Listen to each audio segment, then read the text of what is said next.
Hi friends, now I'm drchefvk.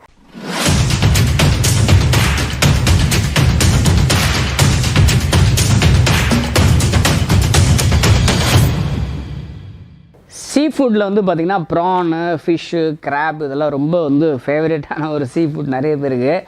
அதுவும் பார்த்திங்கன்னா ரிலேஷன்ஸ்லாம் வர்றாங்க, ஒரு வீக்கெண்ட்ஸ்னால் நிறைய பர்ச்சேஸ் பண்ணுவாங்க. அதை எக்ஸஸாக வாங்கிட்டிங்கன்னா அது எப்படி ஸ்டோர் பண்ணணுங்கிறத பற்றி தான் நான் இன்றைக்கி பேச போகிறேன். முக்கியமாக பார்த்திங்கன்னா லெமன் ஜூஸு, சால்ட்டு, அப்புறம் டர்மரிக் போட்டு அந்த மீட்டை நல்லா நீங்கள் மேரினேட் பண்ணி அதுக்கப்புறம் திரும்ப ரெஃப்ரிஜிரேட்டரில் டீப் ஃப்ரீசரில் வச்சுட்டிங்கன்னா அடுத்த வாட்டி எடுத்து நீங்கள் அந்த மீட்டை யூஸ் பண்ணும்போது ரொம்பவே ஃப்ரெஷ்ஷாக இருக்கும். இது ஏன் இந்த ப்ராசஸை முக்கியமாக பண்ணுறோன்னா, அந்த மீட்டில் பார்த்திங்கன்னா ஒரு ஒரு ஒரு மாதிரியான ஹார்டர் இருக்கும், ஒரு வாசனை இருக்கும், அந்த கவுச்சி வாசனைன்னு சொல்லுவாங்க. அதை ஒரு சில பேருக்கு பிடிக்காது.